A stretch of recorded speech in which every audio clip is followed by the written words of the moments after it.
Well, it's the dream of many little girls to either meet a princess or put on a crown and one day be one. It's an image, though, that not many parents encourage in their daughters, because how can there be such a thing as a modern, even powerful princess?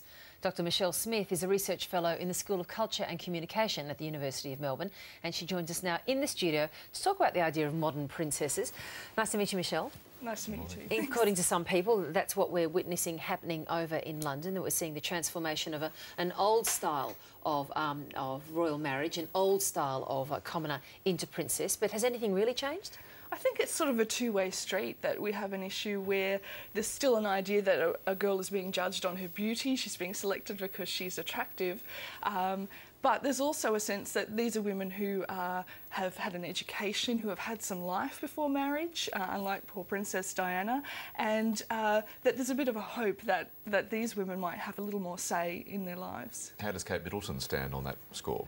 Well, I think we've gained a sense that she's had some time to have a relationship with William. She's had life outside the palace. She's had a degree from university. So unlike some other royal figures, she has had a chance to develop an identity of her own, which gives her a more even footing on the way into the relationship. What I find remarkable is that we actually find remarkable the fact that a young woman who's about to get married has had a relationship outside of marriage, has a degree and has had a life. I mean, that's the noteworthy point about Kate Middleton. Doesn't that just point out the anachronistic position that a great deal of royal protocols and life has still been courting for some time? Yeah, exactly. I mean, it's a very anachronistic, old-fashioned institution, and I mean, women have gained university degrees for 100 years now, so it shouldn't be a surprise.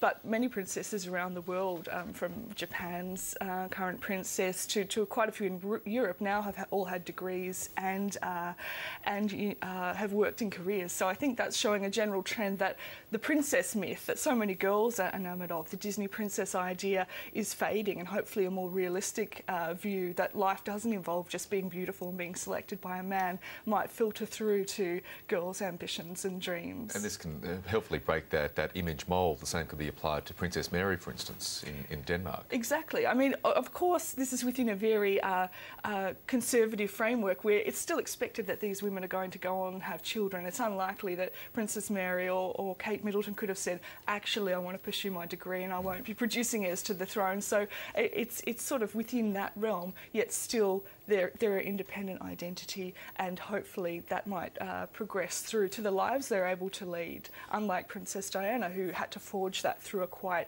restricted, shy beginning. Well, she used a different path. She used the media to try and construct for herself a different life and a different role, but of course that backfired too.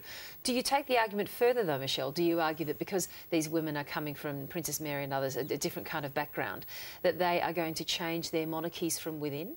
Yeah, I think that would be the hope that, you know... Do you see that as a realistic hope, though? I think that women have been very powerful within royal families. Of course, while they're not the heirs to the throne, Queen Elizabeth II and Queen Victoria showed that women can be very powerful leaders within the royal family, and that they can change the way things work and be popular figures. And Diana, I think, opened people up to be interested in what the woman behind the man has to say. So I think that's paved the way for these women to make the difference. So that's what I would hope, that they'd be able to shake up these state institutions a little more and prove that it's not just the beautiful face on the coin that we want to see. It's a woman who is an independent person in her own right. Dr Michelle Smith, good to meet you. Thank you. Thanks so much. Now, Kate Middleton's sister Pippa will have the royal duty of being Kate's bridesmaid tonight. 30 years ago, at the last big royal wedding, that job belonged to Sarah Jane Gasserly, who stood alongside Princess Diana, and she shared some of her memories with our Europe correspondent Emma Alberici. I knew that they were engaged, and you know, we were talking about going back to school, and she was giving me a piggyback, I think, and she